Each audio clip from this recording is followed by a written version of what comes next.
Hello विद्यार्थियों, आप कैसे हैं? घर पर हैं, सुरक्षित हैं? मैं आज आपको अपना कक्षा 10वीं का सामाजिक विज्ञान का अध्याय नंबर पहला संसाधन एवं विकास पढ़ाने जा रहा हूं। कृपया करके आप ध्यान से इस वीडियो में सुने। सबसे पहला हमारा जो अध्याय है वो संसाधन एवं विकास है।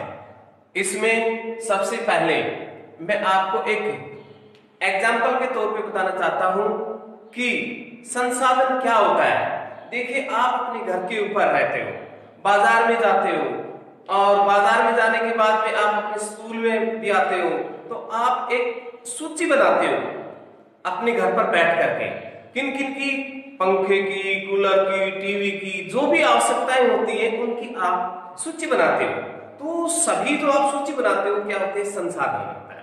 अब मैं सबसे पहले संसाधन क्या होता है इसकी परिभाषा बता रहा हूं। संसाधन वो होता है जो मानव के पर्यावरण में उपलब्ध जो भी वस्तुएं उपयोग में लाई जाती हैं वो संसाधन होती है। जैसे हम बाजार में गए और हमें एक कूलर की आवश्यकता पड़ी, दुकान से हमने कूलर खरीद लिया तो हमारी आवश्यकताओं की पूर्ति हो गई। हम स्कूल में आए, स्कूल में आने के बाद में हमें यहाँ पर डेस्क, पंखे, चौक, डस्टर, जो भी हमें आवश्यकता हुई वो हमें मिल गई। तो हम जो है ये संसाधन होता है कि हमारे पर्यावरण के चारों ओर जो भी हमारी आवश्यकता होती है और आवश्यकताओं की पूर्ति हो जाती है वो संसाधन कहलाता है। अब संसाधन कहलाने के बाद में हमारे मानव के अंदर ये सारा संसाधन जो निहित है, जो हमारा भौतिक पर्यावरण होता है, तो इसमें सबसे पहले प्रकृति, प्रौद्योगिकी, संस्थाएं, ये सारा मानव द्वारा निहित होता है। ये क्या होता है कि मानव प्रौद्योगिकी द्वारा प्रकृति के साथ किया जाता है और इनका अपने आर्थिक विकास की गति को तेज करने के लिए क्या करता है? संस्थाएं का निर्माण करता है। ये सभी मानव इसके अंदर अंतर्निहित होता है। मानव जो है प्रकृति से संबंधित होता है, प्रौद्योगिकी से संबंधित होता है और इनका निर्माण करके नई नई संस्थाएं बनाता है, तो नई नई संस्थाओं का विकास करता है। ये जो है ये भौतिक पर्यावरण होता है। अब जो है मैं आपको संसाधनों का वर्गीकरण के बारे में बताने जा रहा हूं जो कि इस प्रकार है। सबसे पहला देखिए प्यारे विद्यार्थियों, सबसे पहला है उत्पत्ति के आधार पर। हमारे इस देश के अंदर संसाधन जो है उत्पत्ति के आधार पर किया गया है, जो कि ये दो प्रकार के होते हैं। कौन कौन सा होता है? सबसे पहला तो ये जैव संसाधन होता है और दूसरा होता है अजैव संसाधन। अब मैं आपको जैव संसाधन के बारे में बता रहा हूं। जैव संसाधन वो होता है जो कि हमारे जीव मंडल में पर्याप्त पाया जाता है, जिनकी वृद्धि होती है, उन्नति होती है, जिनकी क्रियाएं बढ़ती हैं, जो सजीव होता है वो जैव संसाधन कहलाता है। जैसे मानव, पेड़ पौधे, पशु पक्षी, ये सभी जैव संसाधन के अंदर कहलाता है। इसकी छोटा रूप भी बता दूं आपको, जैसे सजीव वस्तु जो होती है वो जैव संसाधन होता है। एक छोटा रूप बता रहा हूं आपको। कैसे? जैसे हमने एक पेड़ लिया और पेड़ को हमने अपनी इस पृथ्वी के अंदर लगा दिया और वो धीरे धीरे पेड़ जो है ना ऊपर आएगा, फिर बढ़ेगा, तना निकलेगा, फल लगेगा, तो उसने वृद्धि की। वृद्धि करने का कारण क्या है कि इसके अंदर जीवन व्याप्त है। जीवन व्याप्त है तो ये धीरे धीरे क्या हो रहा है? बढ़ रहा है। इसका अर्थ ये होता है कि ये जैव संसाधन है।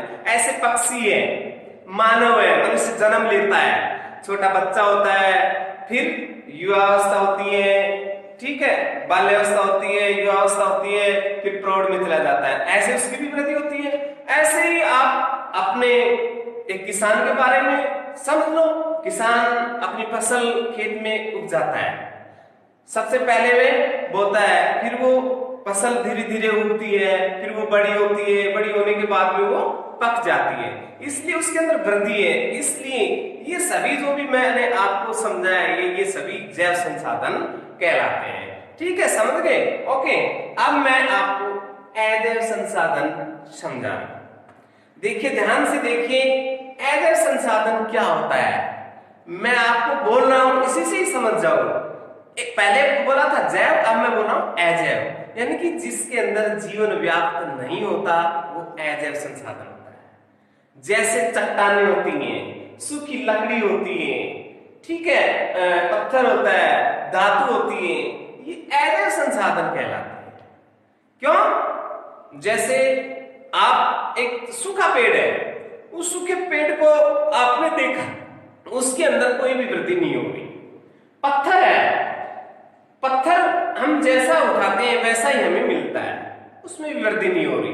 कोई भी चट्टान होती है, एजिटेड होती है, सूखी लकड़ी है, हमने कहीं भी डाल दी, वो हम उसको बार बार देखेंगे, वो ऐसी दिखाई देगी, उसके अंदर कोई भी जीवन व्याप्त नहीं होता। वो अजैव संसाधन होती हैं, जिसके अंदर यानी कि जिसकी वृद्धि नहीं होती, यानी कि जो निर्जीव होते हैं वो सभी अजैव संसाधन कहलाते हैं। ठीक है, ये जो है आपके उत्पत्ति के आधार पर संसाधन मैंने आपको दोनों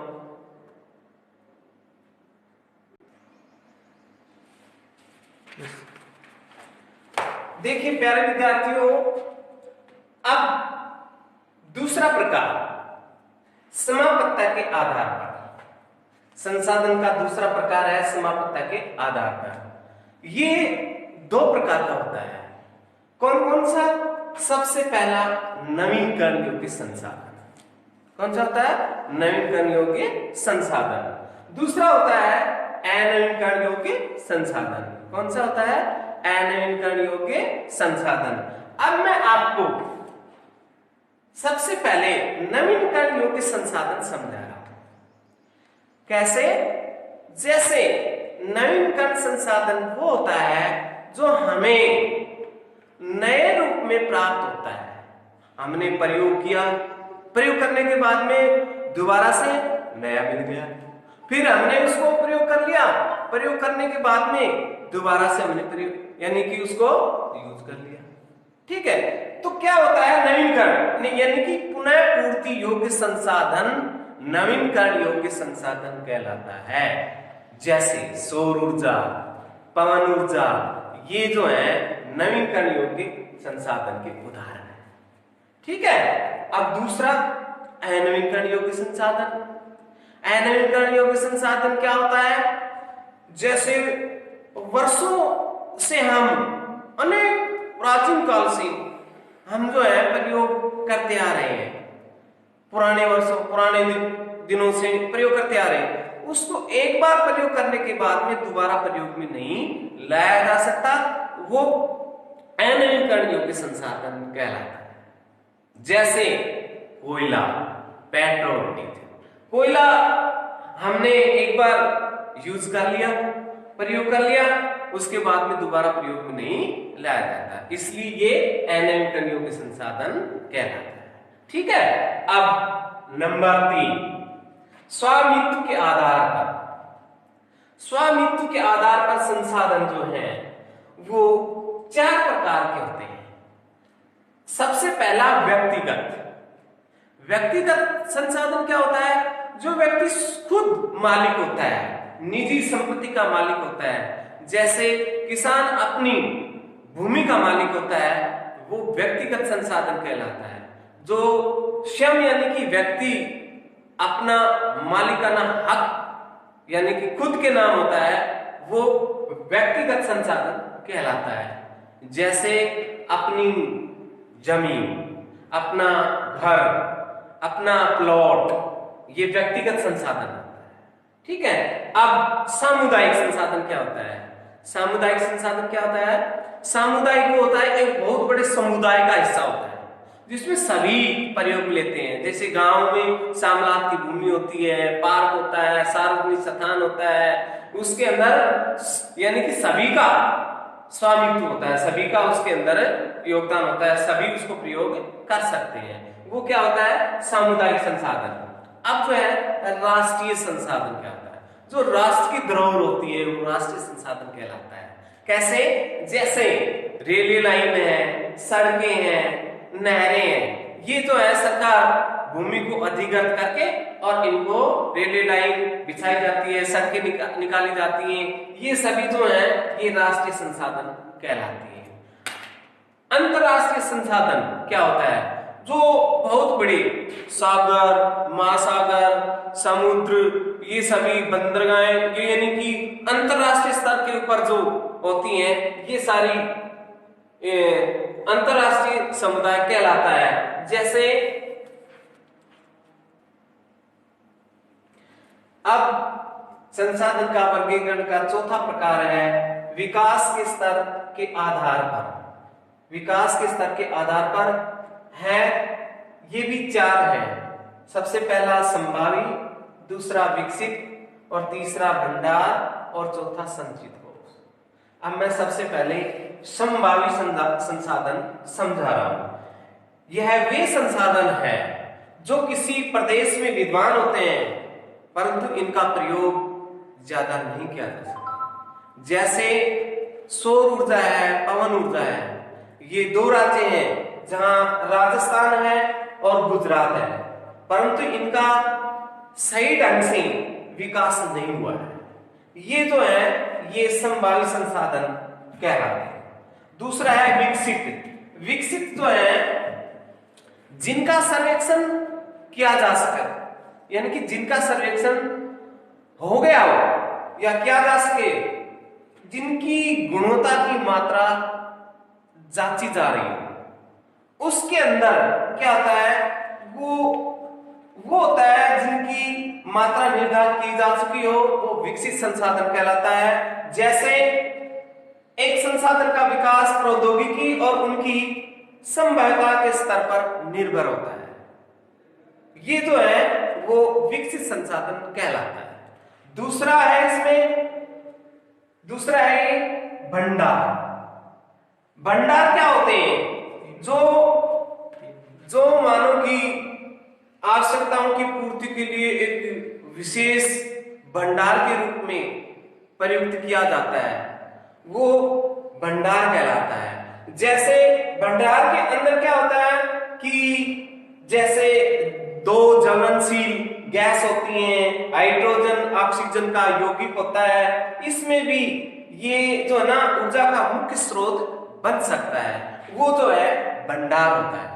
और अंत में जो है संचित कोष क्या होता है? संचित कोष वो होता है ये जो संसाधन है ये भंडार का एक हिस्सा है, जो कि हिस्सा है कैसे? जैसे नदियों के जल को एक जगह इकट्ठा करके उसमें बिजली पैदा की जा सकती है, बांध बनाकर उसके अंदर पानी इकट्ठा किया जा सकता है। ये जो है इनको संचित कोष होता है, जिनका उपयोग भविष्य में किया जाता है, वो संचित कोष कहलाता है।